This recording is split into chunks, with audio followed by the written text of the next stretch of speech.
Draw your attention to these relative equal highs here. Now, think of this as an original consolidation. The market leaves the consolidation, comes back into the consolidation, distribution, another level of distribution, smart money reversal, low risk buy, reaccumulation, and clearing the original consolidation. So we have a market maker buy model. Once it trades above the buy side liquidity pool, resting above these relative equal highs, we have purged the liquidity within a market that is bearish. So what else is going on over here? Well, if you take a closer look, the shaded area here again is the focus, but look over here in the left side of the chart. You see that? We have a high, low, higher high. These two consecutive down close candles is our bearish breaker. So that entire range is where it could trade up into, above the buy side liquidity pool, completing the market maker buy model into a optimal trade entry, high, low, retracement in. So we're at a premium, and we cleared liquidity, and we're at a premium PD array. The market breaks down, takes out this short-term low, then trades back up in. That return back up into the breaker right there, that is the ideal entry. Dropping down into the 15-minute time frame, all things being as they were on the hourly chart, just reducing it to this time frame. I want you to take a look at that area right there. This is a mitigation block. The difference between a mitigation block and a breaker is that if there is a lower candle close here prior to this being a breaker, okay, this is an actual breaker, but we have a candle lower than that than here. So this is a mitigation block. Now, if this high would have been higher than this one and the lowest down close candle, that also would be a mitigation block. So it's a matter of how you use present narrative and price action to classify mitigation, because both a breaker and mitigation block are essentially mitigation. So the mitigation block is traded back up into, and inside of that mitigation block, you have our fair value gap right there. So the market trades up into that, midpoint of that as well. The bodies of the candles respecting the fair value gap within the mitigation block. Look closer. You have a short-term high, short-term low, short-term high, optimal trade entry. You can see that here. The 79% retracement level and the 62% retracement level. We don't need the 70.5 level, but you can see it clearly goes and turns at that point. So you have optimal trade entry after our market has traded to buy side liquidity, completing a market maker buy model on the hourly chart within a bearish market on the daily. We are expecting higher prices into that volume imbalance on the daily chart for dollar index. So all of that working towards this short-term premium relative to this high and this low. We don't need an overbought indicator to tell us this is overbought, and we are pinpoint entry inside this fair value gap. So dropping down into a 5-minute chart, same reference points, high, low, high. You can see we traded back up into this fair value gap there. Look at the bodies, again, respecting that level, even on this time frame. Displacement to the downside. Now, initially, we were looking for this low and then this low. And it was for bread and butter setups. Now, so obviously we're inside the New York kill zone, 7 a.m. to 10 a.m. New York time. And at 7 a.m., for a session trader's perspective, that means kill zone specific. Now, if you don't want to trade London and you're primarily focused on New York, and I honestly believe all of you should try to master this session because it has the most advantages, it's easy, and it has big news usually between 8:30 and 10 o'clock. Typically every single day. Now this day at 10 a.m. we had ISM numbers for dollar. So at 7 a.m. we see the market rallying up. We understand this as a Judas swing. This is market protraction where it's taking the market against the expected direction that it's going to deliver at a later time. So all of this is your classic ICT Judas swing. And now I want you to focus on this high and this low. This low is a fulcrum point. What does that mean? Well, if we break straight down and below this low to that high is your primary swing. So this is one standard deviation. So once it breaks, you can start looking for a half a standard deviation, one standard deviation, 1.5 standard deviations, or you can run your fib from this high down to this low, like this. We have a high to low, and I'll show you the settings here so you can see everything that's being shared with you. But this was first partial, second, and this is me teaching you running down equity. So every time it creates a new lower low, learn to take profits there. Take something off. And then once it trades below this level here, this whole candle is where the limit order was tagged. And I always like to get out above the level I'm trying to reach for. And that was a nice bread and butter setup. Now for day trading purposes, not bread and butter scalps, you want the daily range, same premise here. If you didn't go in at London, New York, just as well. This level down here, 1.5, pretty much nails the low of the day. But let's look at a little bit more in detail. High to low. Now again, why am I using these two price points?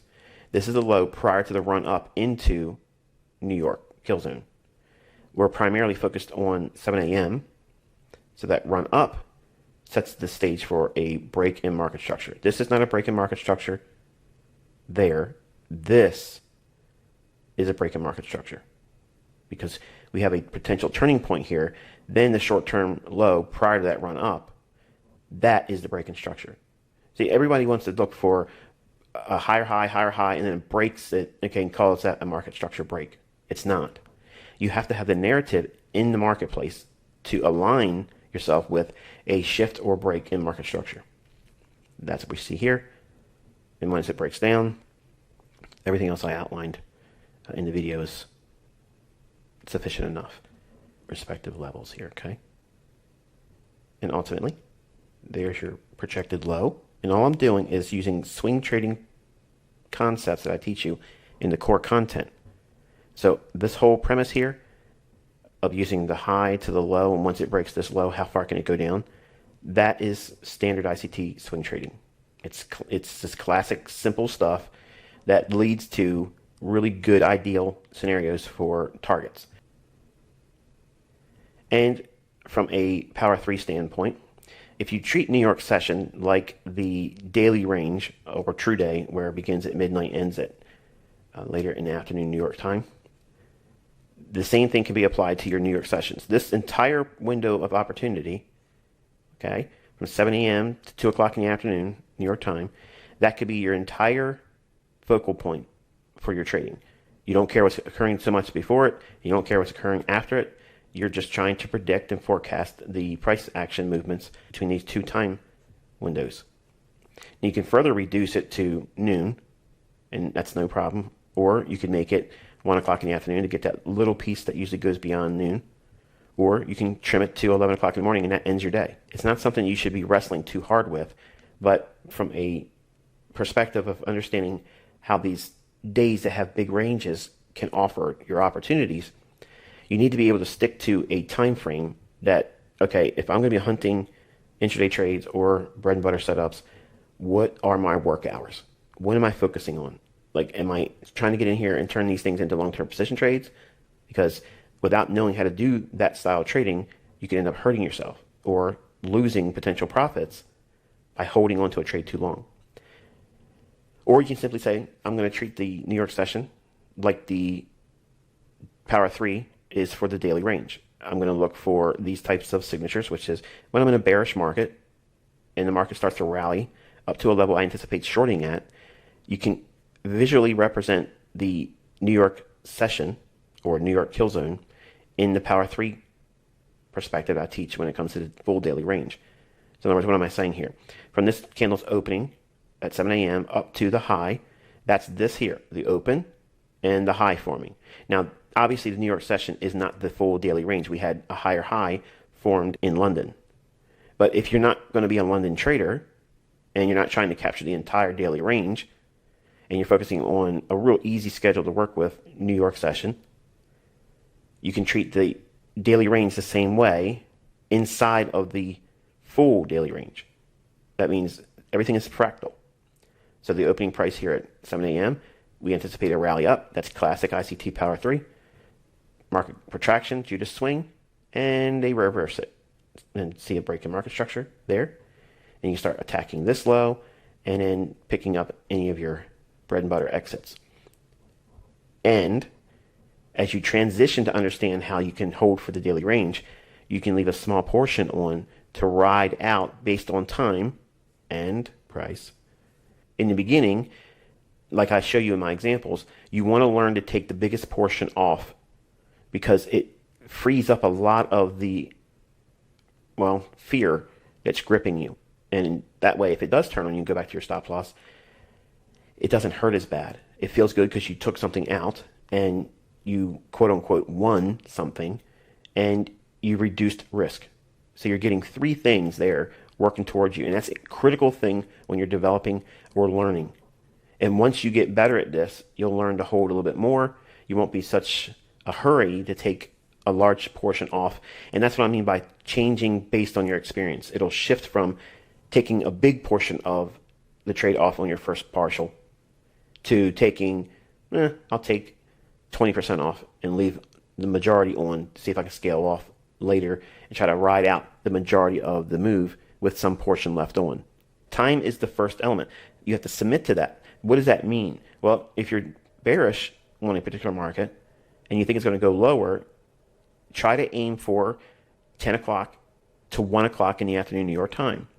That window of time is when usually the market will reach into that time window.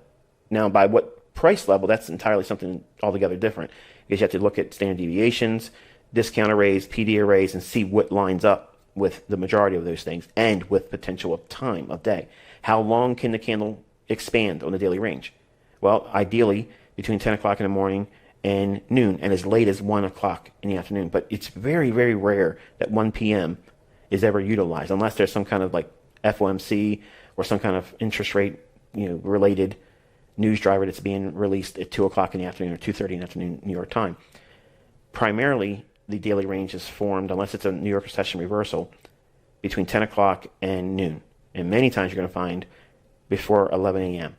So, again, there's a lot of different ways you can create that for yourself as a work day. But whatever you settle on, try to stick with it. You don't need the entire daily range. You just need a nice, healthy pound of flesh a couple times a week. And you don't need to do a trade every single day. But you can see the Power 3 ideal scenario, the delivering price as we expect on the daily range, is the same way here. Okay, so we're waiting for a particular price movement that would be above the opening price at 7 a.m. It rallies up, creates a Judas swing, optimal trade entry into a PD array that is a premium. We anticipate the market turning and then delivery on the downside goes down to our projected low. And then we would anticipate, based on that price level being hit and time of day, this price level during that London close time period, that would be the cap on the daily range. It's not likely to see it expand much further than that on this one particular day. So when it trades down there and at that time of day, we would reasonably expect to see what form? This price movement here, the retracement off that low and closing at our session close, which is 2 o'clock in the afternoon. And you can see that this effect in price action is seen also on the intraday sessions. It can be seen on really nice trending days. Not so much on non-trending days or non-trending sessions, but it really gives you a comprehensive overview and expectation of what price should do even on a very small little window of time like a New York session kills them.